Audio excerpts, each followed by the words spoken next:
గౌరవనీయులైన ఈ పవన్ కళ్యాణ్ గారికి నా దండాలు ఒత్తుకుని వినండి. మా గతంలో మాడి చెట్లుగా భూమి ఉండింది కొంతకాలం నుంచి.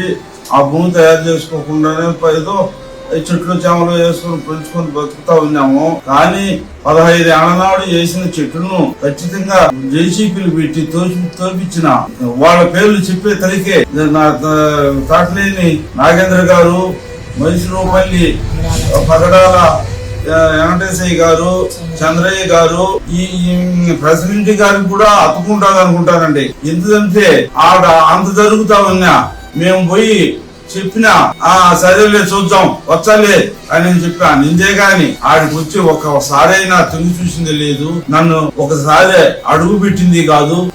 ఈ రోజు మాత్రము ఆ దాటి చెట్టు నాగేంద్ర పేరు, ఈ పిచి అన్నారోட పేరు చెప్పేసరికి వాళ్ళ వీడియోలోకి వచ్చేసరికి మా మీద నువ్వు దొంగవు, నేను దొంగతనం చేసినానంటే భూమి మీద నేను బతకడం ధర్మమా లేకుంటే అది దొంగతనంగా బతకడమా? నాకు హక్కు లేదా తండ్రి? మీరు చెప్పితే ఏది చెప్పినా నిజమే చెప్తాను తండ్రి. నాకేమి ఆమె మీద పార్టీ ఉండి కాదు, ఆమె మీద ఉద్దేశం ఉండి కాదు, ఈ నాయకుల మీద కూడా నాకు ద్వేషం ఉండి కూడా కాదు. ఆమెకి మమ్మల్ని చూసే కడుపులో మంట, మాది కూడా భూమి ఉండకూడదని ఆమెకి అవతల వాళ్ళ అన్నోళ్లకు వాళ్ళకందరికీ అన్ని మాడు చెట్లు వేసుకుని ఉన్నారు, పైర్లు పెట్టుకుని ఉన్నారు. వాళ్ళని ఊరిని విమర్శించకుండా మా 2 ఎకరాల్లో నేను ఆమె ఇదంతా చేసుకోవాలని మా 2 ఎకరాలే కనపడుతున్నారు తండ్రి. న్యాయం ఎంతవరకు ఉన్నదో ఒకసారి నువ్వు చూసి పరీక్షించితే మాకు సంతోషమే. మొన్న కోడుల్లో సీనీ చెట్లు నరికినప్పుడు వచ్చినావు, అందరినీ పరామర్శించినావు. ఆ ధైర్యంతో నీకు చెప్పినా తండ్రి.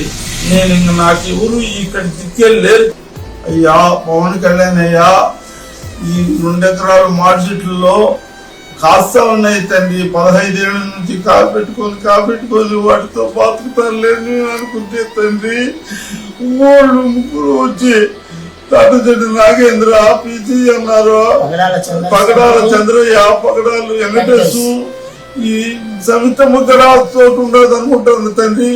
లేకుంటే మేము పోయి పరిగెత్తుకుంటా పోయి చెబితే ఆ వారకు వచ్చి అడుగైనా పెట్టి తొంగి చూసింది కాదు. ఈ రోజు వాళ్ళ టీవీలో ఎప్పుడు చూసిందో జైరామయ్య దొంగ అవన్నీ భూకబ్జాలన్నీ చేస్తున్నారు తండ్రి. నేను రాజకీయం ఉండదు తండ్రి నాలో. నేను ఎందుకు వాళ్ళ భూములని కట్ట నన్ను పానతో ఉండిస్తారా తండ్రి? ఆ ఊళ్ళో నేను ఉండేది 4 కుటుంబాలే తండ్రి. మాకు ఇంకే దిక్కు లేరు.